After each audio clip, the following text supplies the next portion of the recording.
Representando o Tribunal de Contas da União, senhor Jorge Luiz de Moraes, e também pelo Ministério Público Federal, doutor Rodolfo Alves. Damos a palavra ao representante do TCU, senhor Jorge Luiz de Moraes.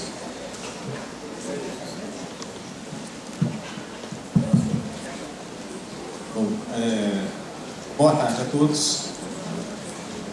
Meu nome é Jorge, eu sou auditor do Tribunal de Contas da União desde 1996 e eu vou tomar liberdade de ficar em pé porque eu tenho um problema sério, eu não consigo falar sentado e olhando para vocês. Então, eu peço então um pouquinho da atenção de vocês, porque vou acabar fazendo um paralelo com o que foi dito.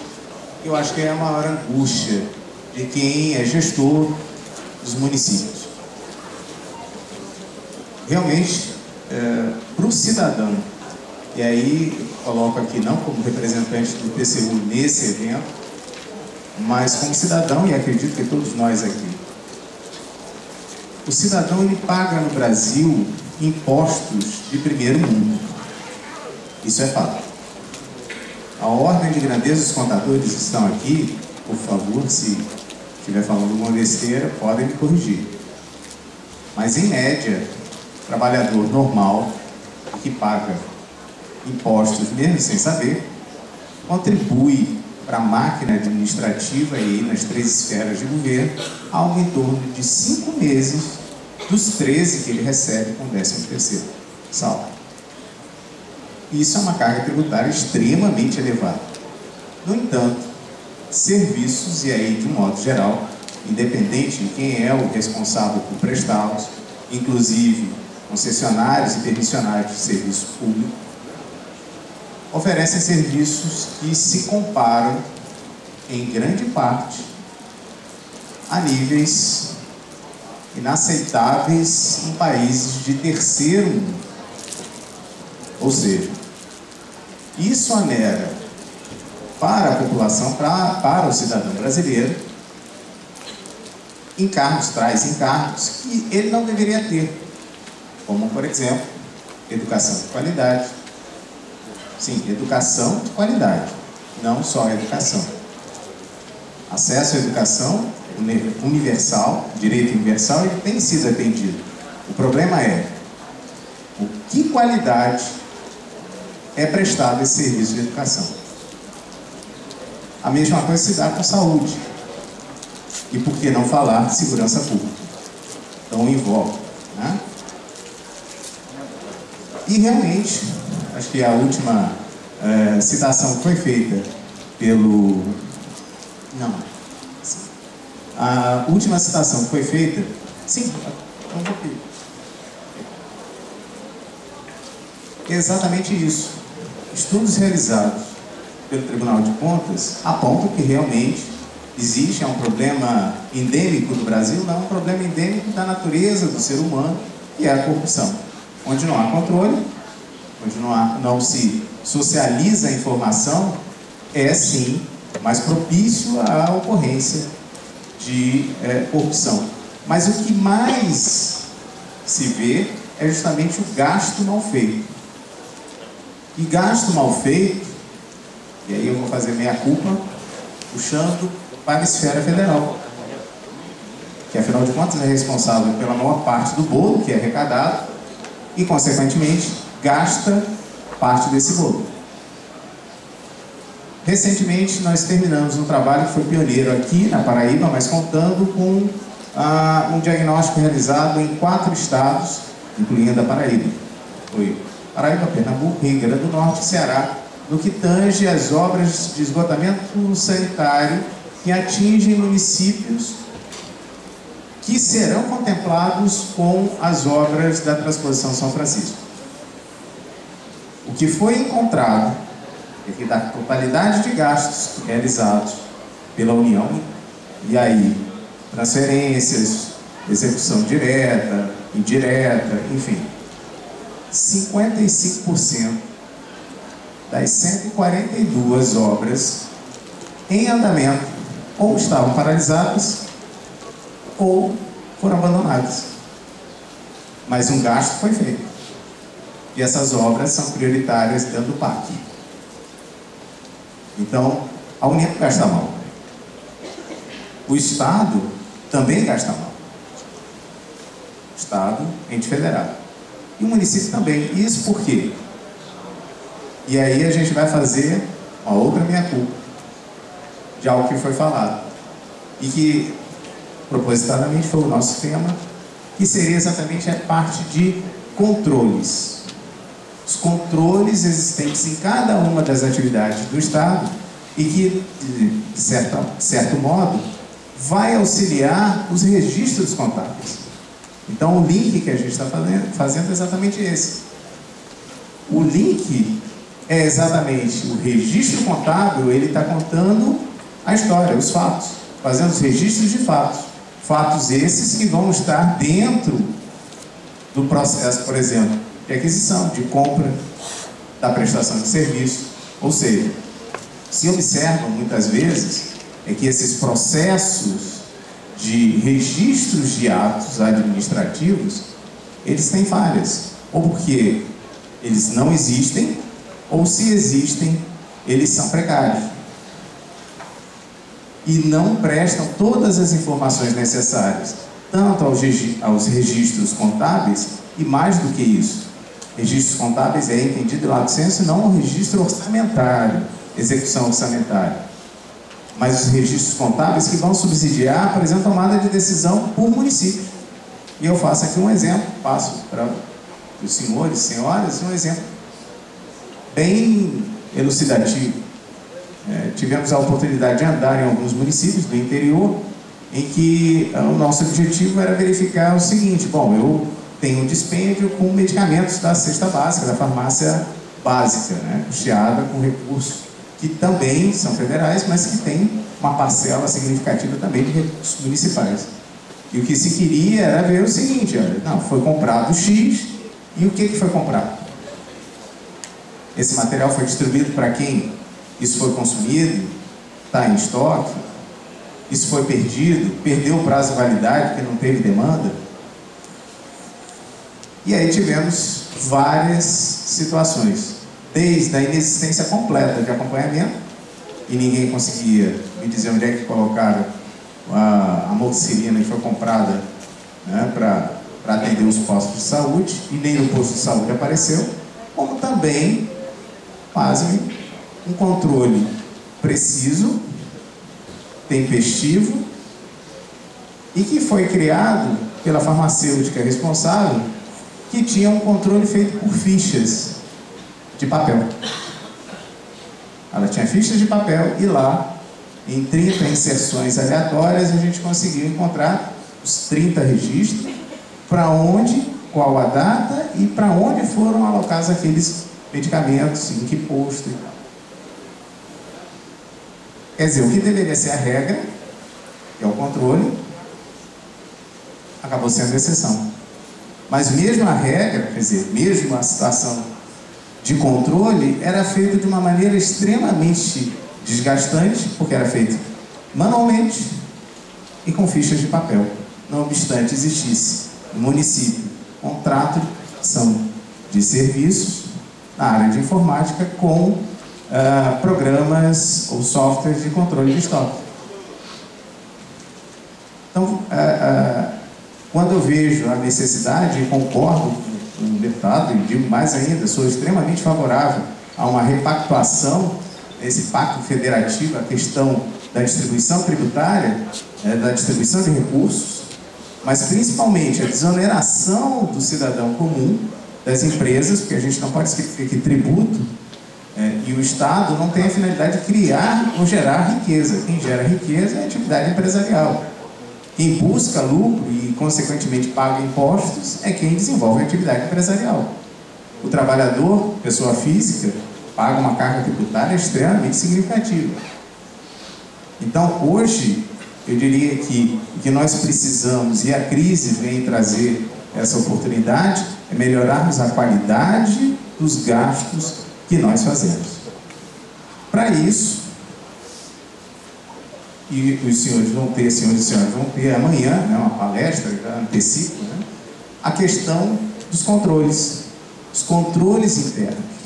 São exatamente a presença dos controles internos junto a cada um dos entes federados, dos entes públicos, das empresas públicas, enfim, da administração direta ou indireta, um controle interno efetivo e que busque a excelência e efetividade desses processos de controle é que vão favorecer muito a atividade do contador.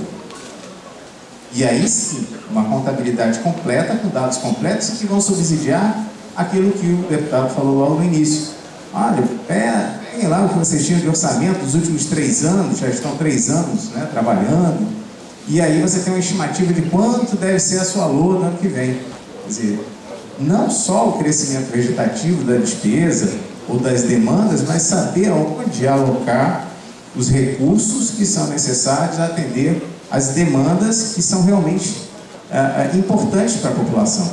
Porque só existe administração pública porque existe ente público que atende uma necessidade pública. Isso só existe administração pública porque existe alguém chamado cidadão. E esse é o nosso foco. E ele hoje paga muito para não ter nada, ou ter muito pouco. Acho que essa é a grande meia-culpa que a gente deveria, né, sentar e refletir, que a melhoria da qualidade, e aí como foi feito, cercear profissionais, é muito pelo contrário. O que deve ser feito é ampliar as ofertas de formação de pessoal qualificado, seja em administração pública, seja em contabilidade pública, seja em engenharia voltada para as obras de maior importância dentro de cada realidade regional, para que a administração pública local, regional e nacional tenha os profissionais qualificados para implementarem as diversas ações de governo e os programas de governo. E dentro desse contexto, a gente queria deixar para vocês essa preocupação com a implementação desse controle interno, visando subsidiar e facilitar a tomada de decisão pelos gestores, que é uma atividade extremamente pesada, é um fardo extremamente pesado, diante da ausência de uma estrutura administrativa interna que vocês herdaram. Senhores herdaram, senhoras herdaram, mas cuja realidade deve ser modificada. Porque a tendência, pelo menos a curto prazo, é que nós tenhamos cada vez menos recursos, uma vez que a FPM, FPE, todos eles estão baseados na arrecadação, a tendência da arrecadação é diminuir, e isso vai impactar negativamente na disponibilidade de recursos colocados à disposição dos senhores, gestores. Então, se não tiver uma melhoria na qualidade do gasto, inclusive identificando os erros, percalços, enfim, corrigindo aquilo que é necessário, realmente a situação hoje precária vai ficar pior. E isso vale também para o governo federal. Recentemente, as contas da Presidência da República, elas sofreram um forte viés, porque o Tribunal de Contas ele não julga as contas da presidência, do presidente da República, da presidência, mas dá um parecer. Esse parecer, obviamente, pode ser desconsiderado pelo Congresso Nacional, mas pela primeira vez, pelo menos o tempo que eu estou dentro do tribunal, e vão para perto de 20 anos, foi a primeira vez que eu vi o relator questionar as contas e propor do seu voto a reprovação das contas. Por uma questão processual, abriu-se o prazo de 30 dias para que a presidenta Dilma ofertasse as suas considerações em uma oitiva, que é um procedimento interno do tribunal, com o objetivo de ouvi-la. Mas o voto é pela reprovação das contas, sugerindo a reprovação das contas. Enquanto se fala na lei de responsabilidade fiscal, o que eu vejo é que realmente as pedaladas, as famosas pedaladas que ocorridas nos exercícios anteriores, em 2013, hoje estão trazendo a responsabilidade. do chefe maior do Poder Executivo Federal. O que nós devemos fazer, seja como cidadãos, seja como gestores, é não só cumprir a lei, mas ter condições de cumprir a lei e buscar as condições de cumprir a lei de responsabilidade fiscal e de toda outra legislação que obrigue o gestor tanto a limitar seus gastos, otimizar seus gastos, enfim. O que nós devemos fazer é buscar as condições para que isso seja cumprido e não necessariamente só tentar subverter ou naquele momento, não, vamos deixar assim, vamos dar a regra do jogo nessa situação circunstancial. Então, digamos, aquilo que eu gostaria de instigá-los, né, no tocante à questão dos controles. E amanhã, com certeza, vocês vão ter uma complementação, uma aula dada pelo Dr. Fábio, que é o superintendente, é o chefe da CGU aqui no Estado, mas o que para nós é muito importante, isso vivenciando, que nós encontramos não só aqui, não é uma peculiaridade da Paraíba, não sou paraibano, já trabalhei 8 anos em Mato Grosso, 3 anos no Acre, e a realidade daqui não é diferente da realidade de nenhum outro estado brasileiro. E um marketing agora que eu vou fazer com relação à página do Tribunal de Contas da União é que, na verdade, já não é mais uma página. Há uma seção, é que eu deixei essa palestra, porque, na verdade, traz mais informações do que o necessário, mas, no final dessa palestra, não sei se a coordenação do simpósio, né, vai poder disponibilizar as palestras, mas há um roteirozinho de pesquisa da jurisprudência do TCU com relação a diversos assuntos, que eu acredito sejam eles os mais importantes, latentes e de uma demanda constante por parte dos gestores, principalmente os municipais, que às vezes não têm assessoria jurídica, contábil, de engenharia, enfim, à sua disposição.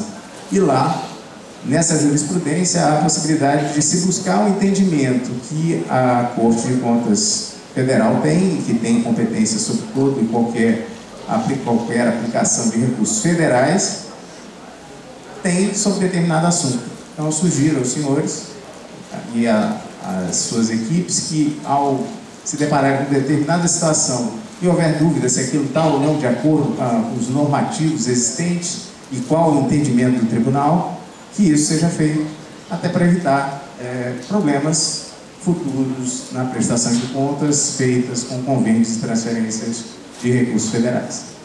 Tá certo? Era o que eu tinha para dizer. Eu deixo aqui a palestra para vocês e passo a palavra para o nosso outro debatedor. Muito obrigado. Boa noite a todos. Em primeiro lugar, gostaria de agradecer o convite feito ao Ministério Público Federal para participar de tão grandioso evento no nosso estado. E, ouvindo as intervenções iniciais de professores e alunos sobre a temática principal aqui, que seria a contabilidade, em especial a contabilidade pública, tão importante, como já destacado pelos que me precederam, fiquei me questionando do porquê talvez não citar uma única vez a palavra contabilidade em minha exposição. Talvez por desconhecimento, principalmente, mas não poderia perder a oportunidade de tentar desmistificar, talvez, uma visão tão propalada ou tão presente na administração pública, da qual os gestores principais, pelo menos em contato mais próximo com o Ministério Público Federal de primeira instância, onde eu atuo, que são os prefeitos e aqueles que o acompanham, que auxiliam na sua gestão, como são os contadores, é uma perspectiva de desmistificar um pouco um pensamento de que o Ministério Público quer se sobrepor ou quer substituir-se ao gestor público, quando exerce suas atribuições, exerce suas funções institucionais e aí sim dos gestores algum tipo de atuação. E me veio a perspectiva de trabalhar esse tema, políticas públicas e a intervenção ou atuação do Ministério Público Federal, do qual eu faço parte, mas que é extensivo, o que eu vou dizer, também a atuação dos membros do Ministério Público Estadual. Para iniciarmos, primeiro uma rápida passagem sobre a evolução do Estado, sobre a evolução do nível de intervenção do Estado na vida do cidadão, na atividade econômica, aquilo que, quanto mais o Estado está presente, mais temos atividades administrativas a serem desempenhadas. E como já dito aqui, é o município, sim, a célula máter da nossa federação, porque é nele onde o cidadão vive, convive, tem seus principais problemas a serem administrados e pouco ou quase nenhum contato tem com as respectivas esferas estaduais e a esfera federal. Então, nós iniciamos com o Estado totalmente ausente ou bem diminuído, é o Estado liberal, que foi uma conquista da sociedade em contraposição ao absolutismo, às monarquias despóticas que vingavam na Idade Média. E nós temos aí o Estado, a concepção do Estado liberal como um Estado pequeno, um Estado com poucas atribuições, com poucas intervenções, com algumas funções clássicas e que objetivava exclusivamente garantir a liberdade do cidadão.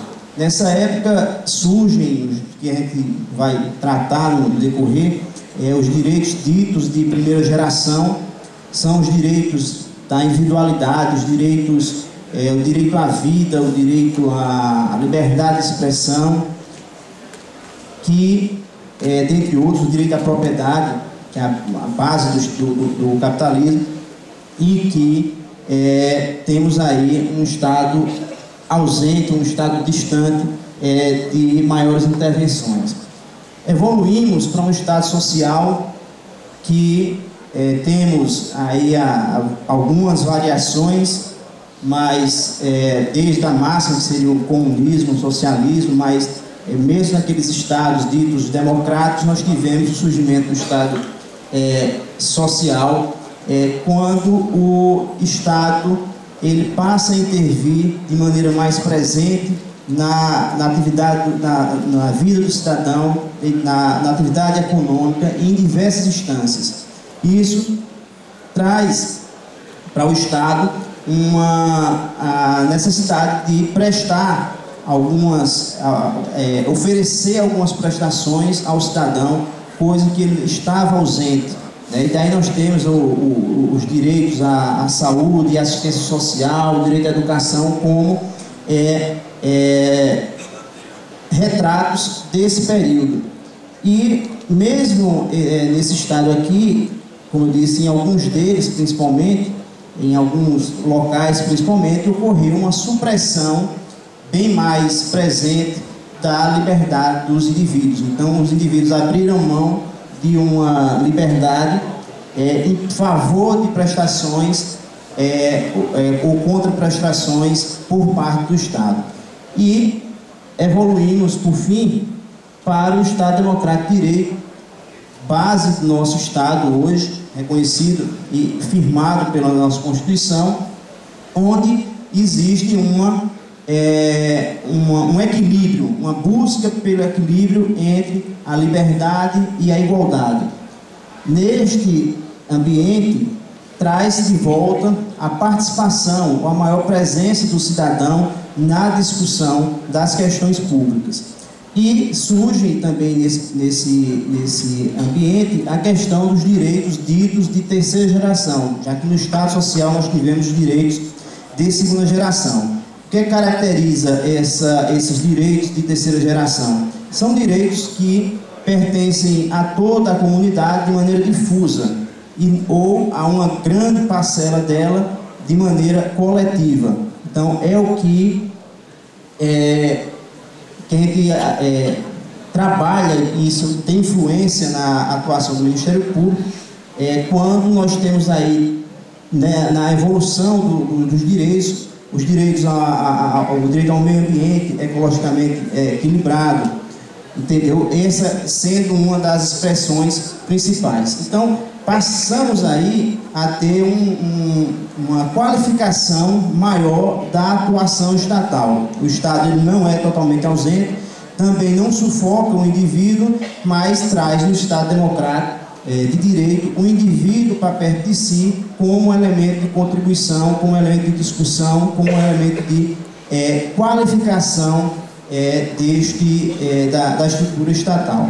E é nesse ambiente que avançamos para uma evolução, ou para se firmar mais a questão do desenvolvimento das políticas públicas em nosso país.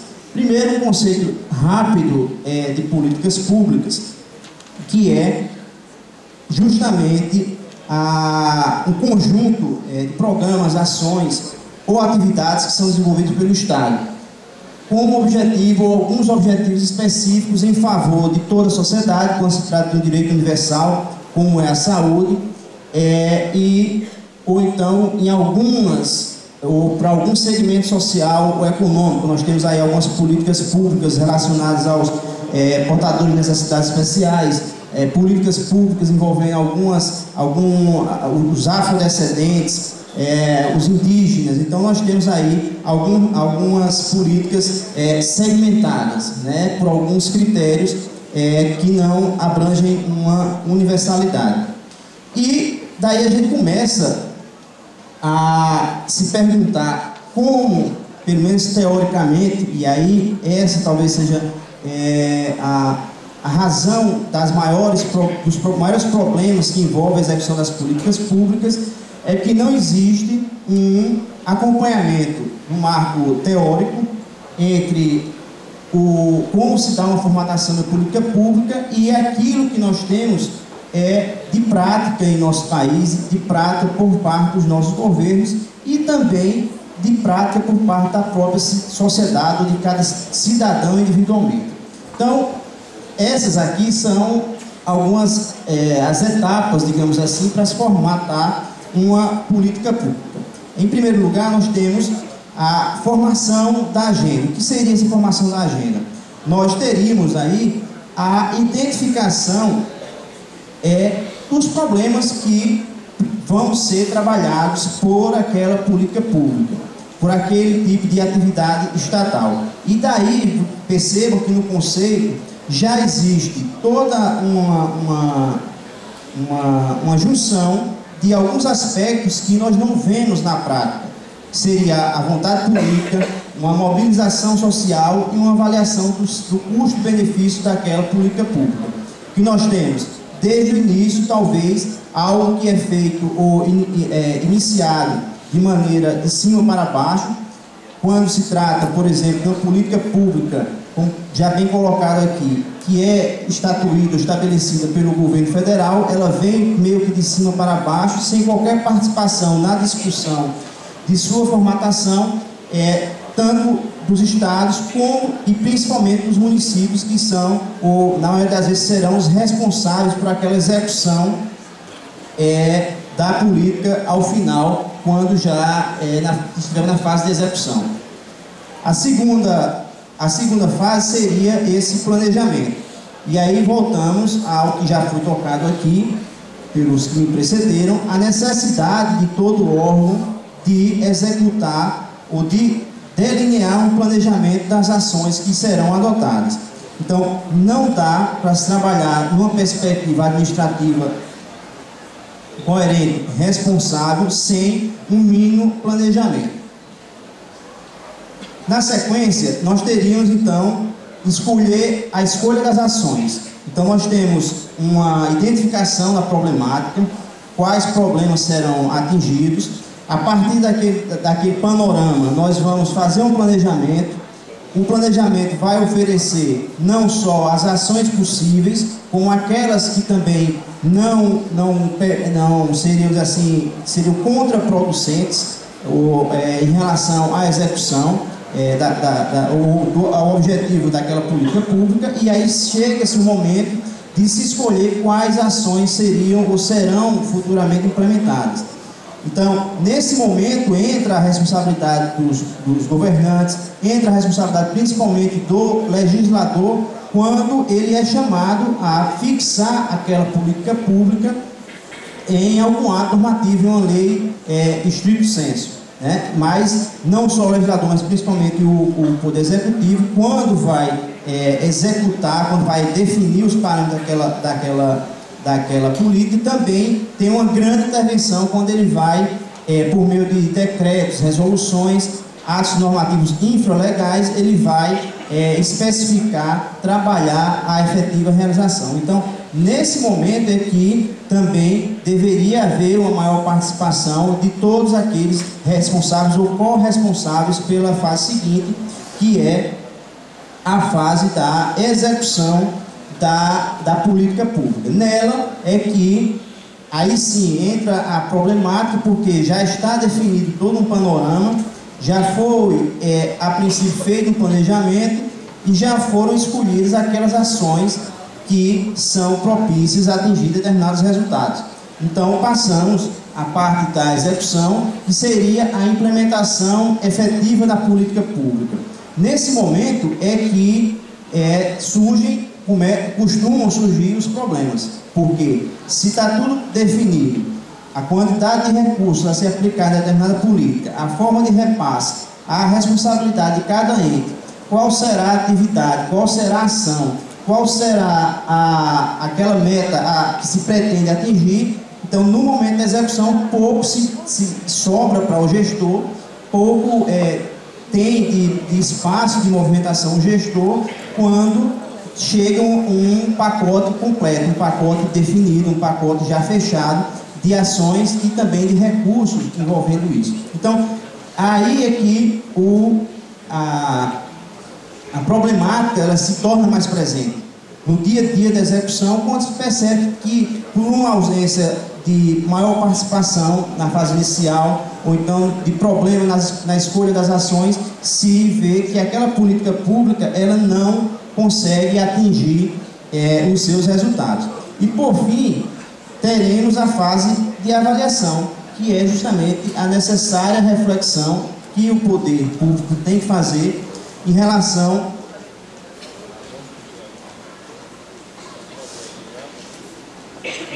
que o poder público terá que fazer em relação aos resultados, se foram atingidos ou não, quais as razões para isso, e por permitir que o poder público possa fazer uma reavaliação. Então, nesse momento, seria a razão, assim, a forma de construção da política pública de maneira teórica. E aí nós temos toda uma problemática que eu já adiantei algumas coisas, mas esses são alguns dos problemas que eu consegui compilar, do porquê da falta de sucesso de muitas políticas públicas. Então nós temos aí uma fragmentação da execução entre diversas agências ou entes. Então essa fragmentação ela se dá não só na execução, mas às vezes na responsabilidade pela confecção, e não há um diálogo muito presente entre os órgãos. Alguns entes ou alguns órgãos, eles simplesmente deixam de lado algumas atribuições legais, não as executam de maneira suficiente, de maneira razoável, de maneira que gera um déficit da presença do Estado no acompanhamento da execução daquela política pública. A descontinuidade administrativa nós temos, infelizmente, às vezes presente em todas as esferas. Um programa, uma política que se inicia e ela é descontinuada em razão da mudança de governo. Então é como se a política fosse uma política de governo e não uma política de Estado, uma política voltada em razão da própria existência do Estado.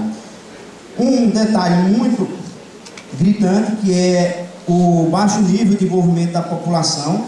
A população ela não é chamada nem na identificação do problema, dificilmente poderia ser chamado em planejamento, que é mais poderia ser chamado na escolha das ações e também e principalmente no acompanhamento da execução. Então a população ela está alheia a toda essa perspectiva. E daí a importância da informação, da execução dessas medidas. Então, quanto mais a população tiver acesso a esse nível de informação, mais possibilidade ela tem de ter conhecimento da política e poder acompanhar a sua execução e oferir também alguns benefícios.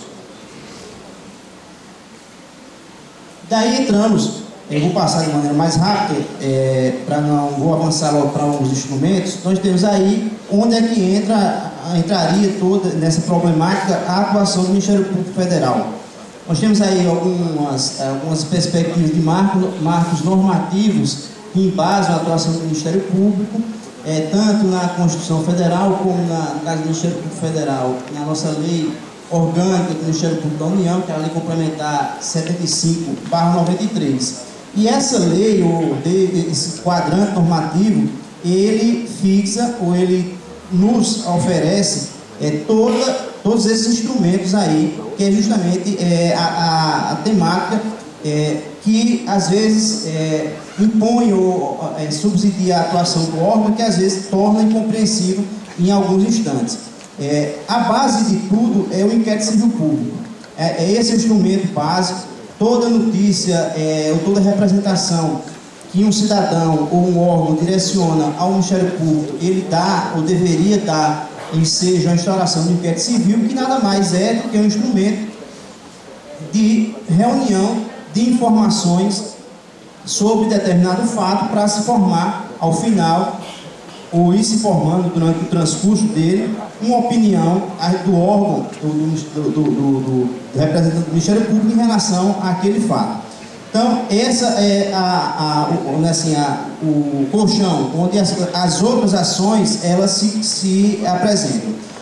Instaurar o inquérito civil público é o que é comum, os órgãos recebendo diversas requisições sobre informações, justamente para que a documentação, as razões apresentadas subsidiem a formação de uma opinião por parte do representante do Ministério Público.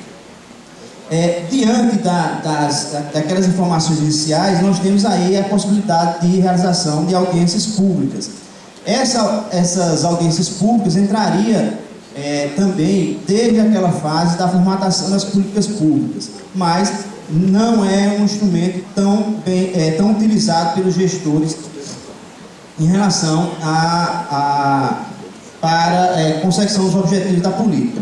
E aí o Ministério Público se vê obrigado no bojo de um procedimento do inquérito civil, ele convoca a audiência pública justamente para ouvir os órgãos, ouvir a população e contribuir também na formação da sua opinião. Então é um momento de interlocução que o representante do Ministério Público tem para permitir o contato de uma maneira mais dinâmica a participação da sociedade na avaliação de uma medida ou de uma política, junto com os gestores públicos responsáveis por ela. E aí nós temos algumas outras que podem ser, digamos assim, similares, como reuniões entre associações, com a presença do Ministério Público, participação de grupos de discussão, discussões no próprio parlamento. Às vezes nós temos CPIs ou comissões que são instaladas para determinados assuntos e o Ministério Público se faz presente. Formatada uma opinião diante dos fatos, daquela problemática toda apresentada, surge a possibilidade da recomendação. O que é a recomendação? A recomendação é um instrumento que o Ministério Público dispõe, onde ele fundamentadamente ele apresenta ao gestor uma opinião e recomenda a adoção de uma determinada providência ou de uma determinada correção de rumo, correção de atuação. As recomendações, elas não têm um caráter coercitivo, elas não geram, pelo menos na minha ótica, qualquer perspectiva de prática de crime na hipótese de descumprimento, mas se o membro ou se o representante do Ministério Público tem aquela opinião, e aquela opinião estaria embasada não só em provas documentais, mas também em provas documentais, mas também numa interpretação dos diplomas normativos, certamente ele tem, ao final, como em caso de descumprimento da recomendação, ajuizar uma ação civil pública, onde aí sim se busca uma decisão judicial para obrigar o gestor a proceder daquela forma.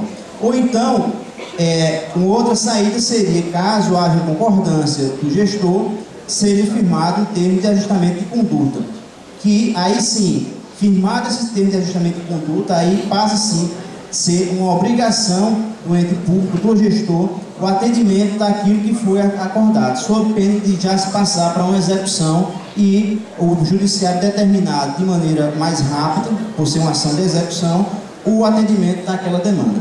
Tá? Então, esses são alguns instrumentos de atuação. E aí, de maneira bem rápida, por conta do tempo, vou trazer aos senhores apenas um exemplo da atuação do Ministério Público Federal no que tange a uma política pública, ou a política pública na área de educação. Então, nós temos no Ministério Federal um projeto em curso já há algum tempo, que é o MP Eduque, é o Ministério Público pela Educação. Como se dá, ou quais são, de início, os objetivos desse projeto? São esses aí que estão listados, que não vou dispensar de ler, porque todos podem assim proceder, mas trazer o Ministério Público de uma maneira mais presente e junto à sociedade, e junto também ao poder público, trazer a discussão do porquê que a nossa educação ela tem índices tão ruins como os que são divulgados em todas as pesquisas e que tem uma correlação direta, esse índice baixo, com um baixo índice de desenvolvimento humano. Então, se, da mesma forma como foi colocado pelo que me precedeu, se a educação ela não é a resolução de todos os problemas, a força que vai resolver todos os problemas, sem ela, certamente, nós não vamos conseguir avançar, nós não vamos conseguir tornar o país um país melhor para os nossos descendentes.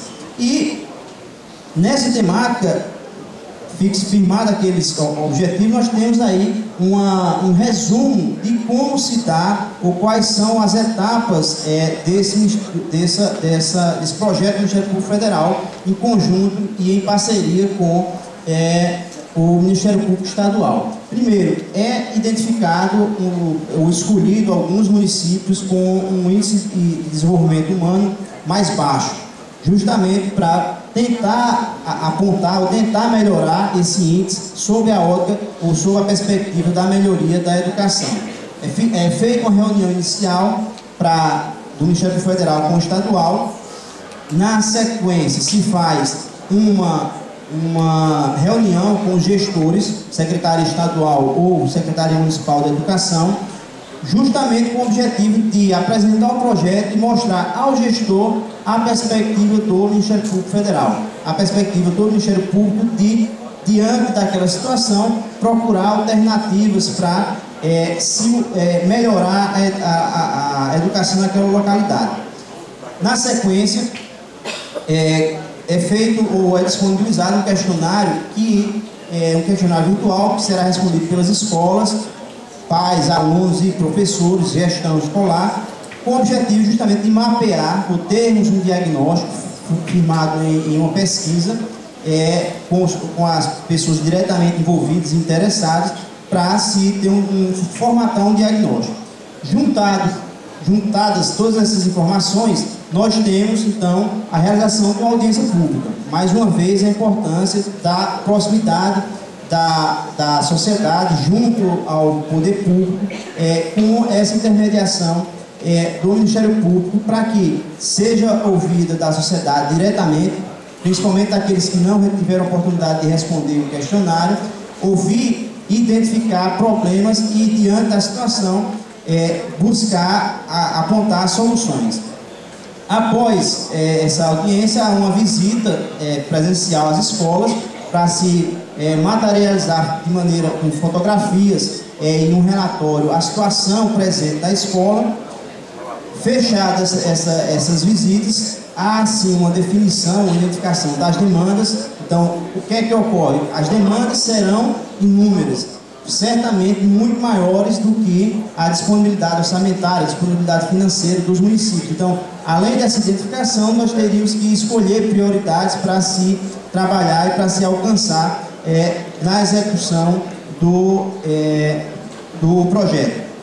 Por fim, ou melhor, antecedendo, aí sim nós temos a atuação da parte de cobrança, que é a elaboração de algumas recomendações para que o poder público possa tomar as providências que foram identificadas e construídas junto com a população e acompanhamento daquelas providências. E, por fim, uma nova audiência pública para apresentar os resultados.